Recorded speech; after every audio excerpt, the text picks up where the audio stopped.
오늘 저와 여러분들 다시 한번 읽으면서 오늘 본문의 핵심이 뭔가, 내용이 뭔가 각자 한번 요약을 해 보실 수 있기를 바랍니다. 다시 한번 띄워 주시겠어요? 한 절씩 교독하겠습니다. 보십시오. 내가 오늘 생명과 번영과 죽음과 파멸을 당신들 앞에 내놓았습니다. 오늘 당신들에게 명하는 대로 당신들이 주 당신들의 하나님을 사랑하고 그의 길을 따라가며 그의 명령과 규례와 법도를 지키며 당신들이 잘되고 번성할 것입니다. 또 당신들이 들어가서 차지할 땅에서 주 당신들의 하나님이 당신들에게 복을 주실 것입니다. 그러나 당신들이 마음을 돌려서 순종하지 않고 빗나가서 다른 신들에게 절을 하고 섬기면 내가 당신들에게 경고한 대로 당신들은 반드시 망하고 맙니다. 당신들이 요단강을 건너가서 차지할 그 땅에서도 오래 살지 못할 것입니다. 나는 오늘 하늘과 땅을 증인으로 세우고 생명과 사망, 복과 저주를 당신들 앞에 내놓았습니다. 당신들과 당신들의 자손이 살려거든 생명을 택하십시오. 그 당신들의 하나님을 사랑하십시오. 그의 말씀을 들으며 그를 따르십시오. 그러면 당신들이 살 것입니다. 당신들의 조상 아브라함과 이삭과 야곱에게 주시겠다고 맹세하신 그 땅에서 당신들이 잘 살 것입니다. 아멘. 제가 올 초에 아마 신명기를 시작해서 거의 1년 가까이 설교를 해왔던 것 같아요. 그런데 한 4주 쉬다가 오늘 또 신명기를 보니까 좀 낯설군요. 다시 한번 우리가 정리하는 의미에서 지난날의 기억들을 되살리는 의미에서 잠깐 신명기에 대해서 말씀을 드린다면 구약성경 맨 처음에 나오는 창세기, 출애굽기, 레위기, 민수기, 신명기까지를 모세가 기록한 성경책이라고 해서 모세오경이라 이렇게 이야기를 합니다. 특별히 이 신명기는 모세가 죽기 전에 한 3개월 전쯤에 이스라엘의 백성들이 애굽에서 나와가지고 광야 생활 끝나고 이제 약속의 땅에 들어가기 직전에 광야 생활하면서 애굽에서 나온 사람들이 거의 다 죽었잖아요. 그리고 그 광야 생활하면서 새롭게 태어난 세대들이 이제 약속의 땅으로 들어가는데 그 사람들에게 다시 한번 하나님의 말씀, 명령을 기록한 책이다. 그래서 신자가 한문으로 다시 신자예요. 다시 명령한 기록이다. 그런 책이에요.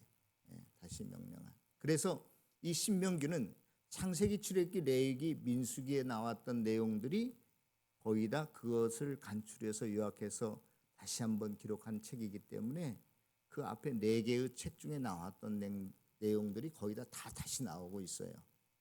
그러면 이 신명기는 그러면 그냥 그거 신명기 빼고 창세기, 출애굽기, 레위기, 민수기만 있으면 되지 왜 구태 신명기까지 기록했는가? 이게 단순한 요약이 아니라고 그랬어요. 단순한 총정리가 아니라 어떤 하나님 말씀의 계시, 이걸 좀 전문용어로 계시의 발전이라고 그러는데 그러한 의미가 있어요. 그래서 예를 들어서 그 앞에는 뭐라고 그랬어요? 군대에 나가려면 남자 20세면 무조건 다 나가야 돼. 그런데 신명기에는 그렇다 할지라도 1년 이내에 결혼을 했거나 혹은 뭐 과수원을 만들어 놓고 첫 열매를 따먹지 못하는 사람은 군대 징집에서 면제해 주라 뭐 이런 내용들이 나와요. 또 십계명을 이야기할 때도 출애굽기에는 너희들이 하나님께서 6일 동안은 일하시고 7째 날에 쉬셨기 때문에 너희들이 안식일을 지켜라 이렇게 나오는데 민수기에서는 그 내용이 아니라 너희들이 430년 동안 애굽에서 노예로서 억압받으면서 힘든 삶을 살았는데 그것을 근거해서 나온 것을 근거해서 안식일을 지키라. 이런 것들이 많이 달라요, 실은. 그래서 이 구약 성경에서 이 신명기가 차지하는 위치는 마고나 카르타와 같다, 이런 이야기도 제가 말씀을 드렸어요. 그래서 신명기 다음에 구약 성경 여호수아, 시편 모든 예언서 중에서 구약 앞에 모세 오경을 인용할 때 가장 많이 인용되는 성경책이 어디냐? 창세기도 아니고 레위기도 아니고 민수기도 아니에요. 신명기예요. 신약에 넘어와서도 가장 많이 구약 성경을 인용하는 성경책이 있었는데 그게 어떤 성경책이라고요? 신명기예요. 대표적인 예로 예수님께서 40일 동안 그 광야에서 굶주리시고 마귀의 시험 받을 때도 다 신명기에 있는 말씀을 암송하셔서 그 말씀으로 마귀를 물리쳤던 것입니다. 그래서 이 신명기의 위치, 가치, 핵심이라고 하는 것은 굉장히 중요하다, 그러한 말씀을 드렸던 기억이 납니다. 자, 그래서 이 신명기의 결론은 뭔가 우리 다 같이 한번 찾아볼까요? 여러분들 다 잃어버리셨죠? 예? 뭐라고 그랬어요 제가? 까마득하네. 한 분도 대답을 못하시네. 신명기 6장 5절 다 같이 찾아보겠습니다. 신명기 6장 5절. 여러분들 신명기 6장 5절 쉐마라고 하는 단어로 시작하는 구절인데요. 그래서 한국에 한때는 쉐마 교육이니 이런 게 유행하기도 했어요. 6장 5절 우리 다 같이 읽어보겠습니다. 시작. 너는 마음을 다하고 뜻을 다하고 힘을 다하여 내 하나님 여호와를 사랑하라. 그 뒤에 보면 자녀에게도 가르치고 길에 있든지 누워 있든지 하나님 말씀을 잘 가르쳐라, 이제 이런 내용이 나옵니다.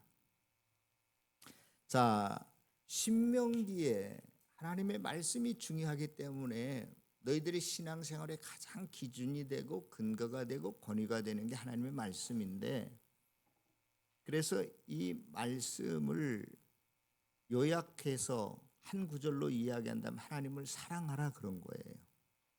그래서 하나님을 사랑한다는 의미는 또 다른 말로 오늘 우리가 신명기 30장을 읽었는데 본문에 의하면 하나님을 사랑하라, 이 말이 하나님의 말씀에 순종하라, 하나님을 따르라, 너희들이 이러한 말씀을 택하라, 이러한 단어들로 지키라, 이런 단어들로 표현되어 있습니다. 그래서 신명기의 가장 중요한 핵심은 하나님의 말씀에 순종하는 것이다. 이제 그런 것 여러분들이 전제하고 말씀을 들었으면 좋겠습니다. 제가 어릴 때 시골에서 자라났거든요. 그런데 이렇게 이제 겨울로 접어들면 할머니께서 가장 많이 하셨던 말씀 중에 하나가 있는데, 애야 문 꼭 닫고 들어와라 하는 단어였어요. 문 꼭 닫고 들어와라. 왜 그런 줄 아세요? 지금 아파트에 가면 창문도 다 이중창으로 되어 있잖아요. 그리고 유리와 유리 사이에도 보니까 방온, 방열 이런 효과를 내기 위해서 진공으로 만든다든지 아니면 그 유리와 유리 사이를 아르곤가스로 채운다든지, 요즘 현대 빌딩에 보면 유리창으로만 만든 건물들도 많이 있잖아요. 그런 유리창은요 또 특수한 그 금속 코팅, 로우 이 코팅이라고 하는 것이 있어가지고 열은 차단하고 자외선은 반사하는 그러한 특수한 코팅이에요. 그래서 여름에도 그렇게 덥지 않습니다. 맹유리라면 더운데 자동차 아니라면 그런 시설이 안 돼 있어서 더운데, 그러한 건물들은 여름에도 시원합니다. 겨울에 방열이 되기 때문에 더 보온 효과도 뛰어나고요. 자, 그래서 겨울에 우리 성도들 집에 가정에 신방을 하다 보면 요즘은 한 겨울인데도 다 반소매 입고 신방을 받아요. 그 거실에서 그렇게 생활하시는 것 같아요. 그런데요, 제가 어릴 때 시골에서 자라날 때는 그렇지 못했어요. 이제 이렇게 가을, 이제 늦가을이 되면 1년 동안 지나면서 창호지가 구멍이 다 뻥뻥 뚫어졌잖아요. 그러면 이제 겨울에 찬바람이 안 들어오게 하기 위해서 어떻게 하죠? 거기다 덧 씌워서 붙인다든지, 좀 여유가 있는 집은 다 물로 불려가지고 떼가지고 새로운 창호지를 붙인다든지, 어르신들은 기억나실 거예요. 문고리 옆에 새빨간 단풍잎이나 국화꽃잎을 넣어서 좀 운치 있게 만든다든지 이런 일을 했어요. 그런데 그렇게 했어도 문을 닫아 놓아도 그 문틈으로 이 문짝과 문틀 사이에 틈이 이렇게 뒤틀려서 벌어지니까 황소바람이 들어오는 거예요. 찬바람이 슝슝 들어오는 거예요. 그러니까 이제 문이 닫혀져도 이게 보온 효과가 별로 없는 것이죠.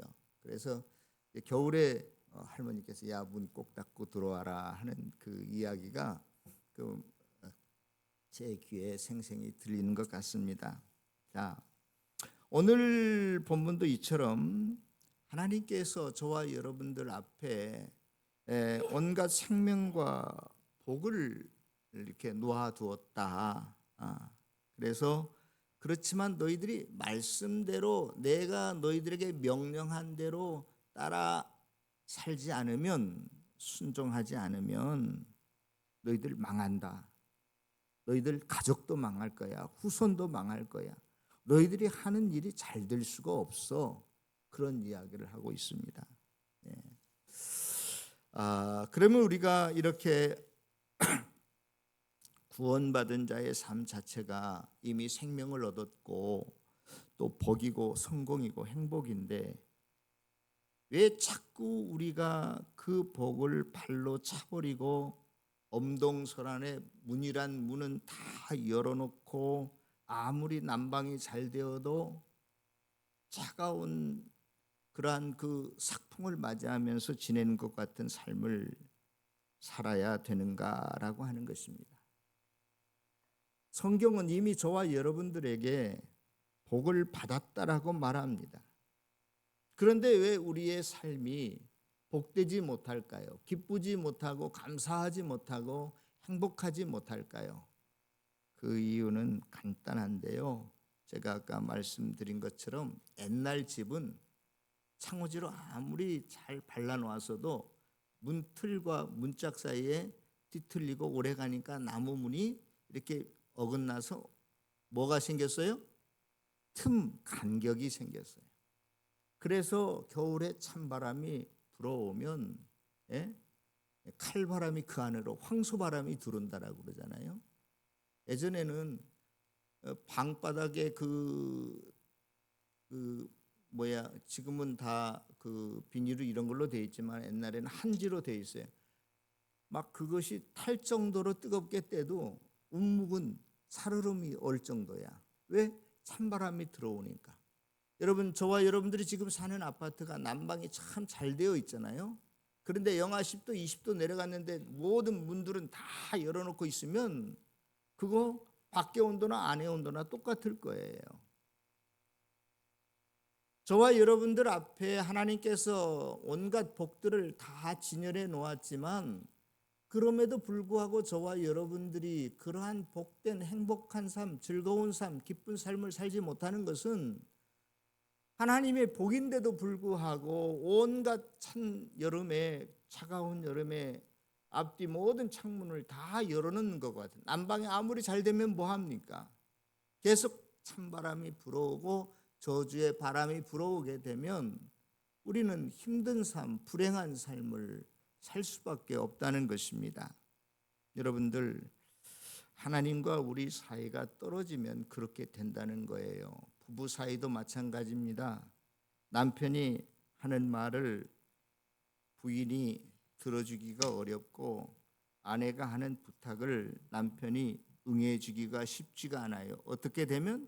사랑이 식으면, 그 둘의 관계가 멀어지게 되면 그렇게 된다는 것입니다. 그런데 부부가 서로 사랑하게 되면, 가깝게 되면, 서로 밀착되어 있으면 남편이 뭘 먹고 싶다고 해도 금방금방 해주잖아요. 그렇죠? 어떤 일을 아내가 요구해도 남편이 기꺼이 다 해결해 줍니다. 그러나 사물과 사물 사이, 어떤 존재와 존재 사이가 멀어져 있으면 서로의 안중에 없어요. 눈에 보이지 않습니다. 상대방이 안 보여요. 피합니다. 서로를 무시하게 됩니다. 아무리 친한 친구 사이라도 투명인간 취급하잖아요. 여러분들이 사이가 멀어지게 되면 그렇게 되는 거예요. 여러분들 그 TV 프로 중에 이만갑이라는 프로가 있잖아요. 북한을 탈출해 온 사람들의 그 출연해서 이야기를 나누는 걸 봤는데 제가 언젠가 남자가 아닌 어떤 아가씨가 남한으로 탈출해 왔어요. 죽을 고비를 얼마나 넘기고 위험한 그 순간들이 얼마나 많았는데 어떻게 남자도 그 어려운 탈북을 했는지 모르겠어요. 그런데 거기서 끝난 게 아니라 사랑하는 남자가 북한에 있었는데 내가 오늘 남쪽으로 출발한다는 이야기를 못 꺼냈어. 왜냐하면 이 남자가 자기를 붙들기 위해서 나가지 못하게 하기 위해서 발설해 버릴 수도 있으니까.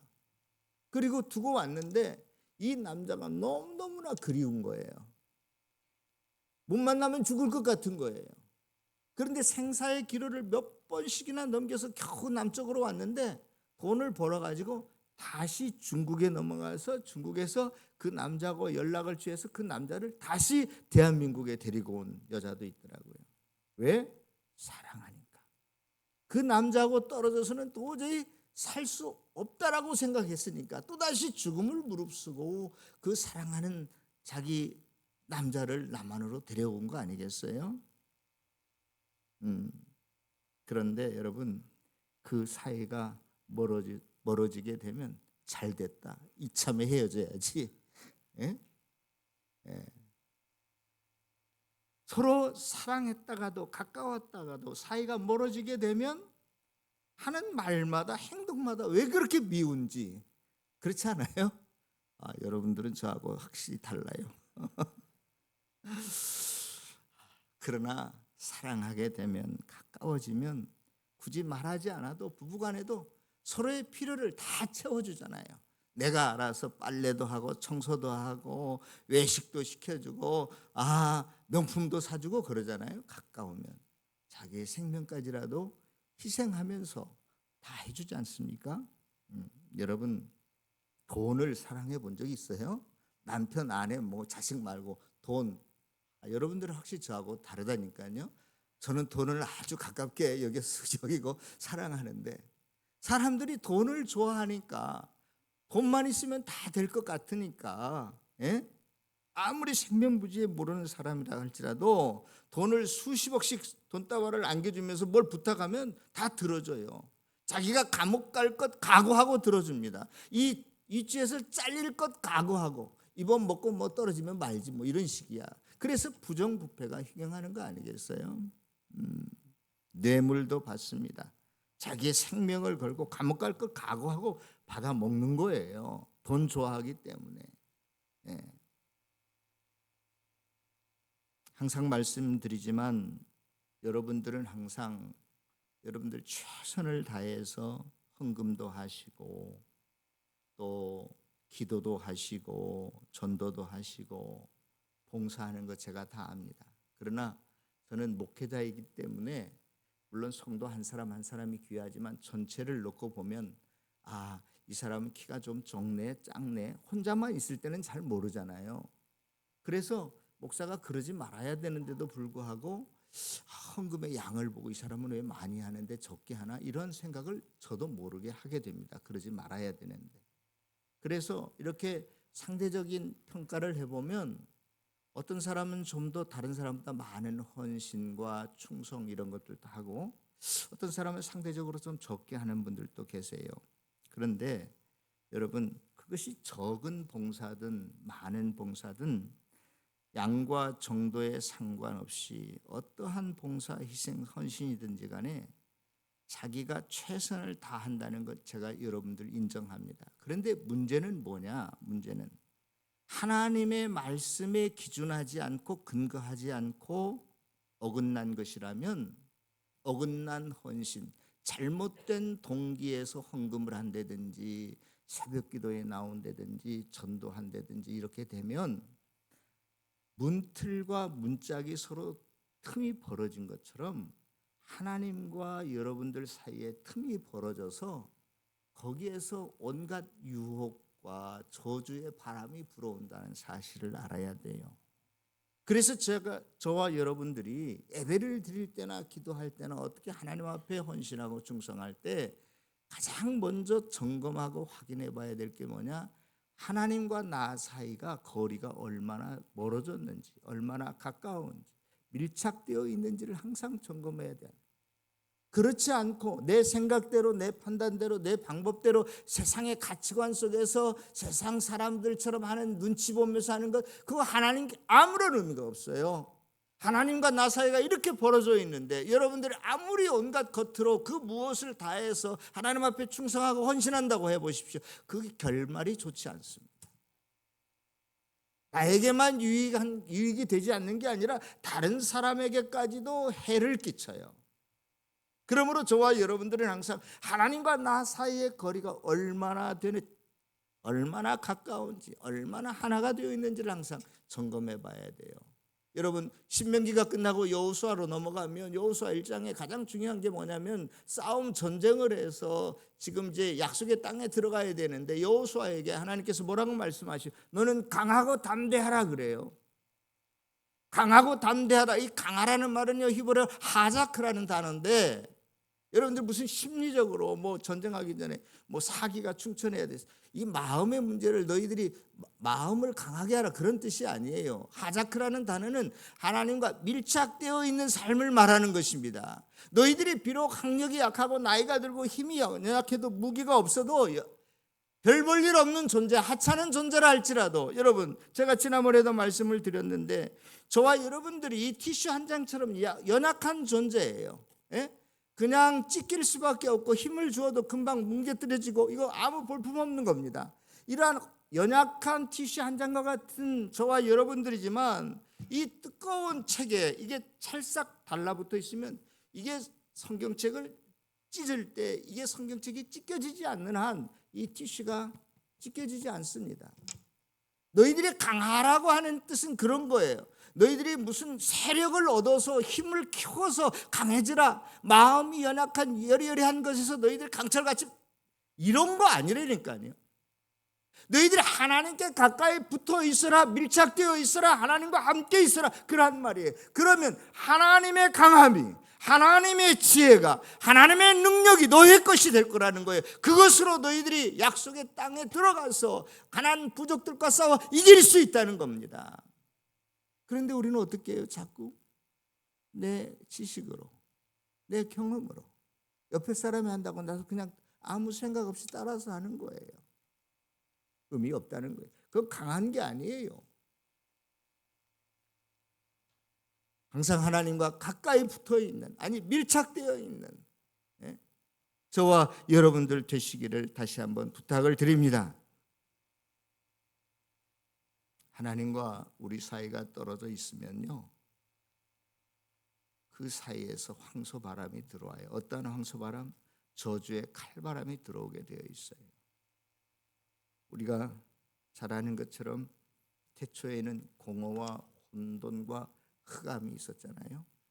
그런데 이것이 하나님의 개입으로 말미해서 식물은 어떻게 됩니까? 생리적으로, 동물은 본능적으로, 인간은 인격적으로 삶을 통해서 창조의 질서를 회복했어요. 그래서 우리가 지금은 천지 창조 이전과 다른 삶을 살아갑니다. 그런데 저와 여러분들이 지금 그러한 삶을 살아간다 할지라도 우리의 삶은 항상 혼돈과 공허와 이런 것과 맞닿아 있어서 순간 잘못하게 되면 그냥 그런 나락으로 다시 공허해지고 우리의 삶이 혼돈의 삶으로 전락해 버릴 수밖에 없습니다. 하나님과 틈이 있으면 사망과 혼돈과 공허와 흑암의 칼바람이 다시 저와 여러분들의 인생 속에, 가정 속에 하는 일들 속에 찾아 들어오게 된다는 거예요. 실은 오늘 본문에 보면, 언뜻 보면 생사화복이 우리의 선택에 의해서 이렇게 좌우되는 것 같지만 전혀 그렇지 않습니다. 아까도 말씀을 드렸지만 우리는 예수 그리스도로 말미암아, 복음으로 말미암아 우리는 어디 가서 무엇을 하든지 다 복된 삶을 살아갈 수 있어요. 동서남북에 다 우리의 복이에요. 그 예로 오늘 본문에도 나오는데 아브라함을 들 수 있습니다. 창세기 13장에 보면 이제 조카 롯과 아브라함이 재산이 많아져 가지고 종들끼리 서로 다투고 싸워요. 그러니까 아브라함이 지금까지 자기가 키운 그 롯을 향해서 야, 너 말이야, 네가 위로 가면 내가 아래로 갔고, 네가 오른쪽으로 가면 내가 왼쪽으로 갈게. 네가 먼저 네가 갈 곳을 택해라. 그랬더니 조카 롯이 요단 동쪽에 있는 소돔과 고모라 쪽을 보니까 성경에 뭐라고 기록되어 있냐면 그 소돔과 고모라가 에덴 동산 같고 얼마나 롯의 눈에 보기에 좋았던지. 그 다음에 그 당시 세계 최고의 문명 국가를 이룬 나라가 애굽이었는데 애굽 같고 그랬어요. 어디가? 소돔과 고모라가. 그래서 그쪽으로 갑니다. 그걸 간 다음에 하나님께서 아브라함에게 너 동서남북을 다 보아라.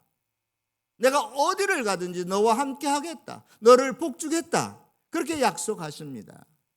사랑하는 성도 여러분, 저와 여러분들은요, 우리가 무엇을 하고 말고가 아닙니다. 이미 저와 여러분들은 복을 받은 사람이고 복 가운데 있는 사람들이에요. 하나님과 저와 여러분들과 밀착되어 있으면 이 땅 위에 세상의 조건이 환경이 아무리 힘들고 어려워도, 내가 나이가 많고 병들고 어려워도, 경제적인 여건이 어려워도 우리는 그 가운데서 믿음으로 행복하게 살 수 있는 사람들이 저와 여러분들 아니겠어요? 그런데 하나님과 멀어져 있으면 그때부터 저주의 바람이 들어와서 내 마음에 불평이 생깁니다. 짜증이 나요. 원망스럽습니다. 내가 이 남자 이 여자 만난 게 원망스럽고요. 다른 집 아들들은 그렇게 공부를 잘하는데 왜 우리 집 아들은 그렇게 공부를 못하는가? 자꾸 비교하게 되고요. 그렇지 않습니다. 다 나름대로 하나님께서 이 땅에 태어나게 하신 목적이 있어요. 아무리 좋은 대학을 나오고 뭐가 돼도요, 형편없는 삶을 살아가는 사람 많고요. 그렇지 않아도 잘 되는 사람 많아요. 하나님의 주신 분복에 따라서 다 살게 되어 있어. 그런데 하나님과 나 사이가 멀어지게 되면 우리는 그러한 시각을 잃어버려요. 하나님의 마음, 하나님이 저와 여러분들의 자녀를 보는 그 눈을 잃어버린다고요.